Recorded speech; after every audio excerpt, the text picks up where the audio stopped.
And now, ladies and gentlemen, as we arrive at our first outpost, the river person of today's expedition is concluded. If you haven't enjoyed the trip so far, you may exit to the dock side. If you have not enjoyed it, you can go to the riverside. Okay, let's go exploring. It's hot. I'd rather go swimming. And I would not recommend that. Why not? Well, let's just say, if the piranhas don't get you, the crocs will. And if the crocs don't get you, then the electric eels will. And if the electric eels don't get you, then the snakes will. And... Okay, I get the point. No swimming. Hey, look, it's a trail of leafcutter ants. I just read about them in my jungle book. See how they carry pieces of leaf on their backs? Wow, that's so cool. Cassie, come check this out. Nah, I'm good. I hate bugs, remember? And do you know what is amazing about them? They are actually one of the strongest creatures on Earth. They can carry up to 50 times their body weight. It would be like one of us carrying a minivan with our mouths. Wow. That's incredible. Hey, do you think we'll see any Hercules beetles? Oh, that's for sure. And the jungle's crawling with them. Get it? Hardy har har. But what's a Hercules beetle? It's a gigantic black bug with a big nasty claw on the front. Well, it's actually a horn if you want to go technical about it. But how big are we talking?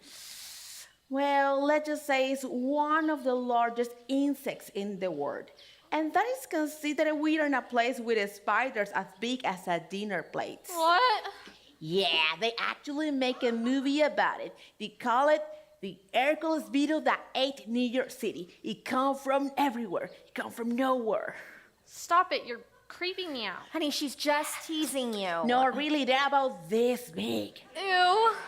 Yeah, and speaking of books, do you know that over 90% of the species in the jungle are insects? That within a square mile, there could be over 50,000 different species. So do you know what it means? They are literally everywhere. Gross. Can we please change the subject? Oh, look at the frog. Oh, it's so cute and colorful. Oh my goodness. Wonder if he'll let me hold him. Oh, stop saying, don't touch it. That is actually a poison dart frog. Very beautiful, but very deadly. Really? You know, I think I've got enough pets. Yeah, and the golden ones are the worst. In fact, one gold frog has enough poison to kill 20,000 mice. Oh. All right, that's it. I've had enough. I'm going back to the boat. And don't try to stop me. I think it's gonna be a long week for her. Well, then I can try to do my best to make this his best trip ever. I hope you're up for a challenge. Yeah, well, in the meantime, we need to unload the supplies. So, Zane, do you want to lend a hand? Sure.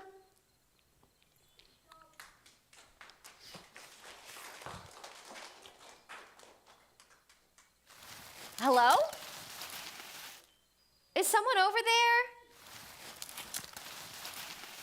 CJ and Zane, if you're trying to be funny, it's definitely not working. Oh. Hello? Oh, I hope it's not a tiger or a bear. Wait, are there bears in the jungle? Oh. What is that sound? Kale, Yeah, hello. what were you doing in the forest? Oh, we see, my hearing aid went out just as we were arriving. So while I was changing the battery, I noticed this adorable little sloth hanging way up in a tree. You know, sloths spend 90% of their lives hanging upside down. I had no idea. Yeah, God is so creative. So anyway, I was curious and just had to go climb up and get a closer look. You were climbing a tree? Well, sure, I love climbing. And it wasn't that high, like 60 feet or so. I don't 60 know. feet? Yeah, so boy. anyway, that's why I was in the woods. So, you having a good time? Yeah. I mean, you know, Cassie would rather be at home, so it makes it a little tricky to have fun. That's too bad, yeah. But you know, Zane, he seems like a good kid. He sure is. I love that guy. Yeah. Yeah, you seem close. You know, we are, especially since my wife passed away. She and Zane had a very very special relationship, and now I'm just trying to fill that empty space as best I can. That's amazing. Sound like a great grandpa. A great grandpa. Sorry. I mean, wonderful grandpa. I'll take it. I'll take it. Do you mind if I ask you a question? Sure, go ahead. Okay. Well, you're like a religious person, right? Well, I'm a believer in Jesus Christ, if that's what you mean. Yeah. Yeah, I think that's what I mean. I was just, I've been thinking about something a lot lately. I thought maybe you could help me understand. I'll try my best. Okay. So you believe in a loving God. I sure do. Okay. And you believe that this loving God can do anything? No doubt about it. So why would a loving God who can do anything allow so many bad things to happen? I don't get it. Yeah, that's a good question. And I'll tell you, that's why I love my Bible.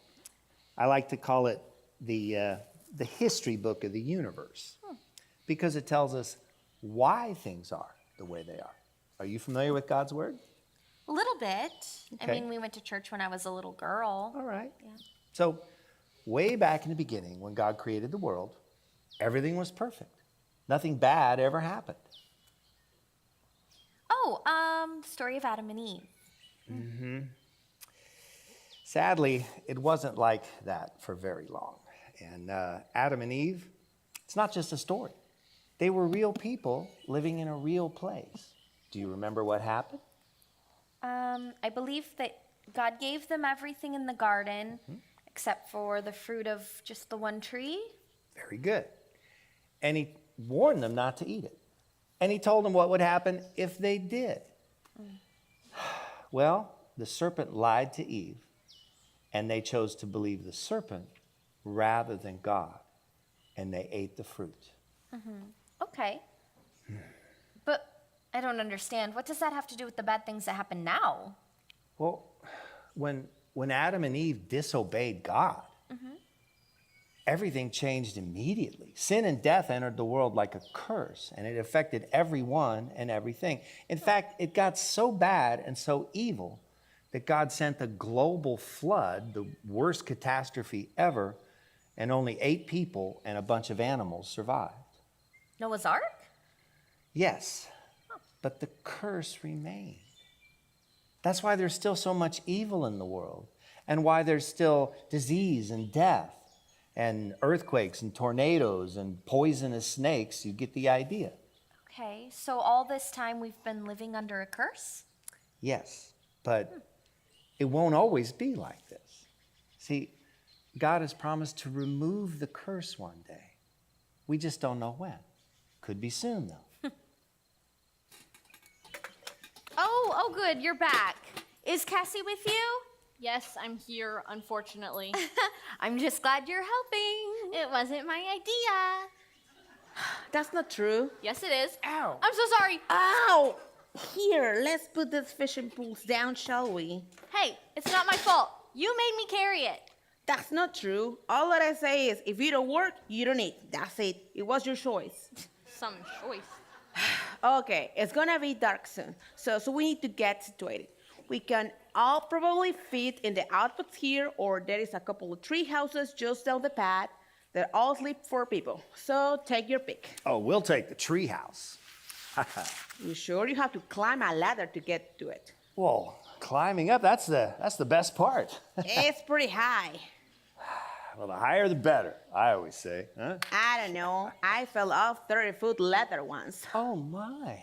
Were you okay? Yeah, thankfully I was on the bottom rung when that happened, but still. Well, you don't have to worry about Gramps. He'll be just fine. All right, take your stuff to the treehouse, but if you fall and break your legs, don't come running to me. What about you two? We'll take the boat. Sorry, no an option. Company rules. Well, I'm not sleeping in there. That's for sure. Why, Cassie? Oh, we'll take a treehouse. Come on, it can be like that, Val. It's people. Sorry, tree houses are full. All right, it's fine. I will sleep here. Take your stuff to the tree house, and I will get dinner started. Oh, what's on the menu? Better not be fish, that's all I can say. Ah, don't worry. It won't be any fish on the menu as long as I'm the skipper. Last time I went to a seafood restaurant, I slept in polo mussel, and that made me really crabby. How very shellfish of you. Mom, don't encourage her. Oh, we better get going so we don't get wet. Huh, I hope so doesn't spoil our snack hunt.